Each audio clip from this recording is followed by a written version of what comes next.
तो एक बार फिर से स्वागत है हमारे YouTube चैनल पर। तो आज कोई क्लास हम लेने के लिए नहीं आए हैं, लेकिन आज आप लोगों को एक ऐसी जानकारी देने वाले हैं जो कि अभी आप लोगों को देख रहे हैं कि YouTube पर बहुत सारा कंट्रोवर्सी हो रहे हैं डीलरों और मुखिया के बीच में कि जो है राशन का जो रेट है वो क्या है और किस प्रकार से जो है कि राशन में गड़बड़ी चल रही है, घोटाला चल रहा है। और जो जितने भी डीलर हैं उन्होंने ऑब्जेक्शन लगाया है कि हमें राशन कम आती है वगैरह वगैरह बातें। तो चलिए हम आज इस पर ही बात करते हैं, पूरा डिटेल के साथ आपको समझाते हैं इस वीडियो में कि डीलर यदि ईमानदारी से भी राशन को बेचेंगे तो भी उसे अच्छी खासी इनकम हो जाएगी और उसका जीविका अच्छे से चल सकता है। चलिए मैं आपको पूरा डिटेल करके बताता हूं। तो सबसे पहले हम लोग ये जान लेते हैं कि हमारे पास कुछ स्क्रीनशॉट पहले हम आपको दे देते हैं, उसके बाद मैं आपको कैलकुलेशन करके बताऊंगा, ठीक है। तो मैं आपको देखिए साइड में आपको स्क्रीन रिकॉर्डिंग करके मैं आपको दिखा देता हूं ताकि आप लोगों को कोई ऐसी चीज़ें झूठ ना लगे कि जो है कि इसकी रेट क्या होनी चाहिए और नहीं होनी चाहिए, ठीक है। तो देखिए हमारे पास पहला यहाँ पर एक स्क्रीनशॉट है, आप इसको देख रहे हैं, साइड में मैंने जूम करके रखा हुआ है।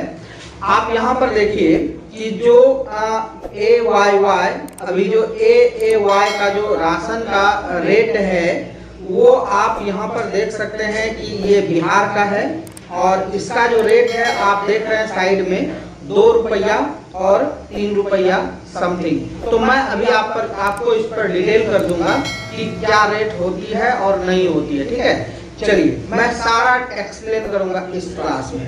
फिर अभी आपने एक स्क्रीनशॉट देख लिया, फिर मैं आपको दूसरा दिखाता हूं। इसमें ये भी देखिए, इसमें भी लिखा हुआ है कि इस सारणी को देखें, खाद्य राशन डीलर के रेट कार्ड धारक के लिए जो रेट है वो इस प्रकार से है कि 1 रुपया 30 पैसा ये आपका जो है कि डीलर का रेट आता है और 2 रुपये में आप उसको मैक्सिमम बेच सकते हैं।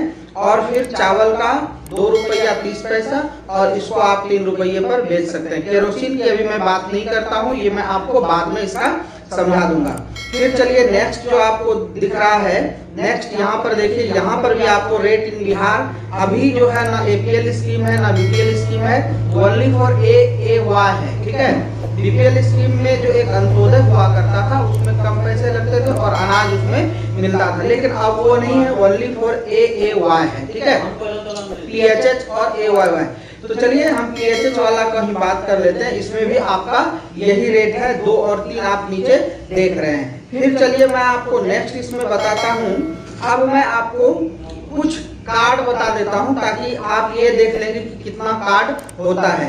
मैंने एक जो है कि पंचायत का आपको मैंने एक डिटेल दिया है, देखिए आपको यहाँ पर जो है कि एक 1020 कार्ड यानी कि टोटल 1476 कार्ड मैंने यहाँ पर आपको दिखा। ये कम है क्योंकि नया जितना एंट्री हुआ है वो इस पर अभी अपलोडेड नहीं है।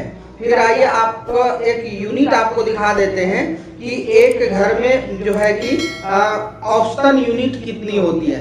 तो आप ये देख लीजिए 10, 7, 2, 6, 8, 4, 4, 7, 8, 3 इस तरह का है और इसमें से इतना में से अब आप इसका यदि औसतन निकालेंगे तो लगभग 6 का आ रहा है।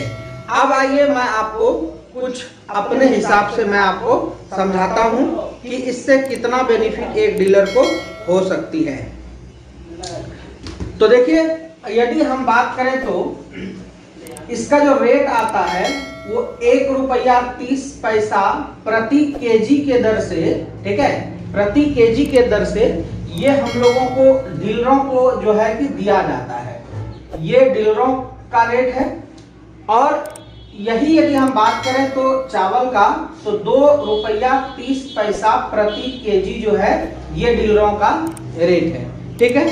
अब इस रेट के बाद जो डीलर इसको बेचते हैं उसका जो रेट है वो ये है 2 रुपया प्रति केजी, जो कि सरकारी पॉज मशीन से आप ये रेट देखते हैं, ठीक है। उसके पास जो मशीन होता है, जो पर्ची निकलता है उसमें ये रेट होता है और 2 रुपया 3 पैसा में 3 रुपया प्रति केजी के रेट से उसको लेना होता है। अब बात करते हैं कि इस दोनों में एक यूनिट पर कितना इनकम है और कितना जो है कि इसमें लेना है। तो ये 2 केजी दी जाती है गेहूं और चावल जो है वो 3 केजी दी जाती है प्रति व्यक्ति, मतलब प्रति व्यक्ति। तो ये 2 केजी जो है, इस पर 2 केजी का रेट हो गया 4 रुपया और ये 3 केजी का 9 रुपया। तो आपको 13 रुपया लेना है। जो आपका रेट है वो 13 रुपया लेना है। कितना लेना है? 13 रुपया। अभी मैं बता दूं कि इसके अलावा क्या करते हैं डीलर, ये आपको बताते हैं। पहले जो रेट आपको लेना है उचिततम, उस चीज पर हम बात कर लेते हैं। तो 13 रुपया 50 पैसा या 13 रुपया जो है इसका बिलिंग आता है। ठीक है, 13 रुपया प्रति यूनिट। यदि 13 रुपया प्रति यूनिट लेते हैं तब बताते हैं कि एक डीलर का इनकम कितना हो सकता है। चलिए हम 13 रुपया 50 पैसा के रेट से, यानी कि इसका जो है रेट का कैलकुलेशन करते हैं कि कितना इनको प्रॉफिट हो सकता है। 13 रुपया 50 पैसा यानी कि इसको बिलिंग लेना है, जो कि एक सरकारी रेट है।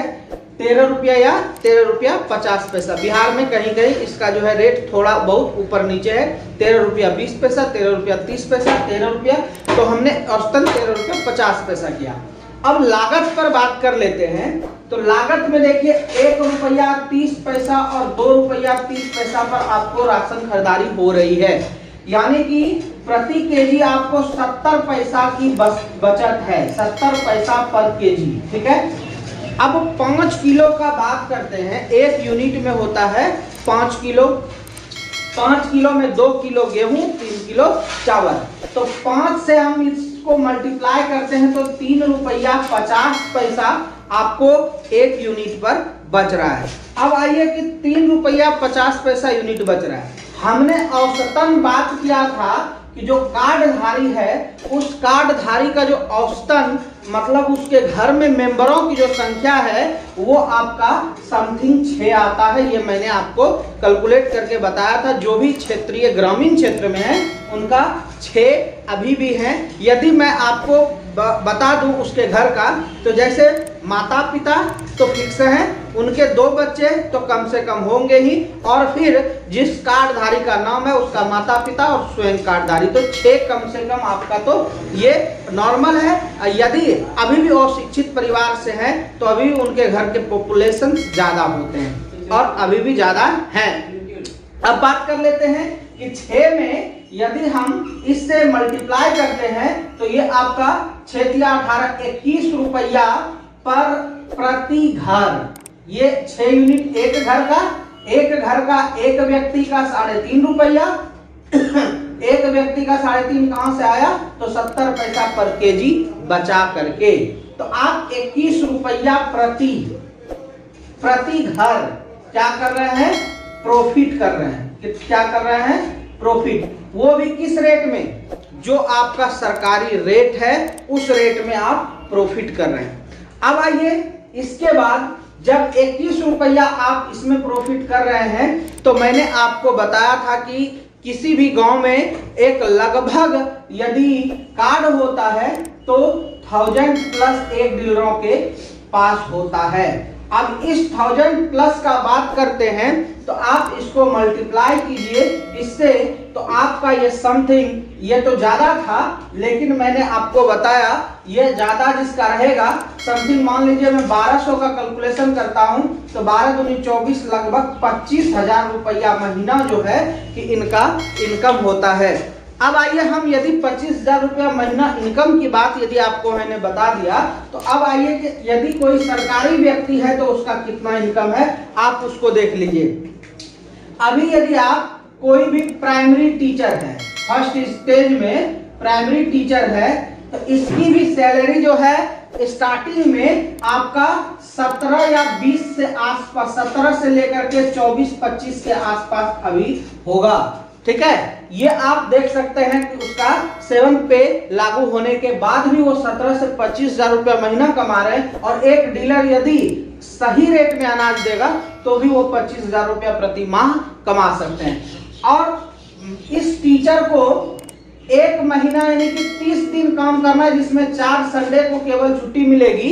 उसके बाद ये डीलर का कार्य पूरे महीने में केवल 4 ही दिन की होगी और या 5 दिन की, 4 से 5 दिन की होगी। आप 5 दिन कार्य करके 25,000 रुपया महीना कमा रहे हैं। और एक टीचर, ये अब यहाँ पर डीलर अपने घर पर बैठ करके काम करता है और कोई भी टीचर का 1 किलोमीटर 2 किलोमीटर के दायरे में टीचर जो है इसका स्कूल नहीं होता, तो उसे 10 किलोमीटर 20 किलोमीटर जाना है, उसमें सरकार अलग से पेट्रोल की भी खर्चा नहीं देती है। तो फिर आप ही अब बताइए कि एक डीलर यदि उचित दाम में, उचित मूल्य पर यदि राशन को वितरित करता है, फिर भी उसे 25,000 रुपया लगभग, मैंने अभी केरोसिन इसमें ऐड नहीं किया है, यदि मैं केरोसिन इसमें ऐड कर लूं, यदि जहां चीनी आता है वहां चीनी ऐड कर लूं, जहां नमक मिलता है वो ऐड कर लूं, तो मुझे लगता है कि उससे भी ज्यादा उसका प्रॉफिट होगा। ये मैंने एक औसतन बताया। और उसके बाद भी डीलर क्या कहते हैं कि हमें बचत नहीं होती और वो रेट से, जो रेट है उस रेट से ज्यादा लेते भी हैं और साथ ही साथ अनाज भी कम देते हैं। तो बताइए कि एक गरीब के अनाज को काट करके यदि डीलर अपना पेट भरना चाहते हैं तो क्या आप लोग कमेंट करके बताएंगे कि एक टीचर की सैलरी 25,000, आप पता कर लीजिएगा कि यदि प्राइमरी स्कूल के टीचर हैं या मिडिल स्कूल के टीचर हैं, उनकी सैलरी 25,000 से ज्यादा अभी यदि 4-5 साल में उसका जॉब लगा है तो नहीं होगा, आप पता कर लीजिएगा। साथ ही साथ यदि मान लीजिए कि कांस्टेबल में हो जाता है तो भी उसका स्टार्टिंग में 30 अंडर 30 होता है। तो जब आप एक सरकारी जॉब के लिए प्रिपरेशन करते हैं इतना लंबा चौड़ा, फिर भी आपकी सैलरी इतनी होती है, तो एक डीलर को अब कितना कमाई चाहिए? क्या आप एक महीने में 1 लाख कमा लोगे? नहीं। यदि आप धन के लालच में रहोगे तो आप 1 लाख रुपया भी महीना कमा लोगे तो खुशी नहीं रह पाओगे। और यदि किसी गरीब का राशन काट के और उससे ज्यादा पैसा ले करके यदि आप पैसे कमाते हो तो वो पैसा भी आपको सुख नहीं देगा।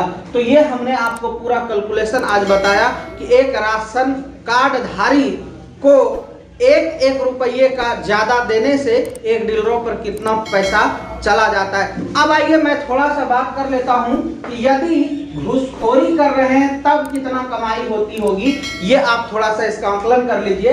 प्रति व्यक्ति प्रति यूनिट आधा केजी काटा जाता है, प्रति यूनिट आधा केजी काटा जाता है। फिर ये मान लीजिए कि जो है 0.50 केजी वो जो है 1 यूनिट पर काटता है। और मैंने आपको बताया कि एक घर में 6 यूनिट कम से कम होते हैं, ये औसतन मैंने बताया। 56-36 3 केजी अनाज जो है एक घर से कटौती होती है और एक घर से 3 केजी होती है। तो मैंने आपको बताया कि पूरे घर में पंचायत में यदि 4 डीलर है, 3 डीलर है, तो आपको वहां पर 1000 कम से कम आपको देखने के लिए डीलर मिल जाए। 1000 कार्डधारी एक डीलर के पास मिलेंगे। 1000 गुना 3 3000 केजी, यानी कि आपका ये जो है 3000 केजी, ये आपका जो 3000 केजी का गेहूं चावल दोनों मिला करके घोटोला होता है। अब बात कर लेते हैं इसकी राशि कितनी होगी, तो इसको मल्टीप्लाई कर दीजिए। एक औसतन रेट चावल का जो रेट होता है, यदि आपका कहते हैं ना अरवा चावल और उसना चावल, यदि वो होता है तो 25 से कम में नहीं बेची जाती है। और गेहूं भी 25, 26, 27, 28 ऐसे करके 25, 26 से कम में नहीं। तो अब बात कर लेते हैं हम इसका औसतन 25 के हिसाब से या 20 के हिसाब से मैं इसका औसतन कर देता हूं। तो आप जोड़ लीजिए कि इसका कितना पैसा जो है कि एक पंचायत से घोटोला होता है। 20 या 60, ये 60 हो गया। इधर 3 शून्य लगा दीजिए। ये तो हुआ क्या, अनाज कम देने पर 60,000 रुपया वो कमा रहा है। अनाज 1 यूनिट पर आधा केजी कम दे करके वो 60,000 रुपया कमा रहा है। और राशन का जो रेट है वो आपको हम बता दें कि 13 रुपया यूनिट के बदले वो 18 रुपया, 17 रुपया, 16 रुपया और 15 रुपया यूनिट लिया जाता है। तो अब आप जोड़ करके बताइए, 5 रुपया यूनिट एक घर से और एक तो इस तरह से आप समझ लीजिए कि ये 1 यूनिट जो है एक यूनिट पर आप समझ लीजिए कि 5 रुपया नहीं तो मैं 3 रुपया ही बात करता हूँ, ठीक है। ये देखिए आपका 18 भी लिया जाता है, कहीं आप पता कीजिएगा बिहार में 18 रुपया यूनिट तक भी लिया जाता है और 15। तो मैं दोनों तरफ से इसका करके मैं 3 रुपया यूनिट पर आता हूँ। तो एक यूनिट पर 3 रुपया वो एक्स्ट्रा ले रहे हैं। तो एक यूनिट पर 3 रुपया एक्स्ट्रा, तो एक घर में 6 यूनिट कितना हो गया, 18 रुपया हो गया। यानी कि 6 यूनिट तो 18 रुपया। और इस 18 रुपया कितने एक घर से, अब इस एक घर से यदि इतना आ रहा है तो कार्डधारी कितना है, 1000। तो इसको 18 से गुना कीजिए तो 18,000 समथिंग 20,000 रुपया जो है कि आप एक्स्ट्रा पैसा ले रहे हैं। तो 80,000 रुपया तो आपको जो है ये आपको एक्स्ट्रा आ रहा है। और आप चाहते हैं कि इसमें हमको 20 से 25,000 रुपया जो मेरा ओरिजिनल कमाई है वो भी ऐड हो जाए। तो आपका ओरिजिनल कमाई यानी कि आप 1,05,000 रुपया प्रति माह कमाने का सोच रहे हैं। तो अब आप बताइए कि क्या इतना बड़ा कार्य तो कोई डीलर नहीं करता है जो कि इतने राशि की आवश्यकता उसे पड़ेगी। आई होप कि मैंने आपको एक डायग्राम की मदद से पूरा चीज समझाने का प्रयास किया हूं और अच्छी तरीके से आपको समझा भी दिया हूं। यदि वीडियो अच्छा लगे तो हर एक व्यक्ति तक शेयर कीजिए, हर एक डीलरों तक शेयर कीजिए और आप अपने पंचायत में खड़े रहिए और देखिए कि राशन का रेट क्या है और किस गरीबों के साथ कैसा व्यवहार की जा रही है। आज के क्लास में बस इतना ही, मिलते हैं अगले वीडियो में, तब तक के लिए बाय।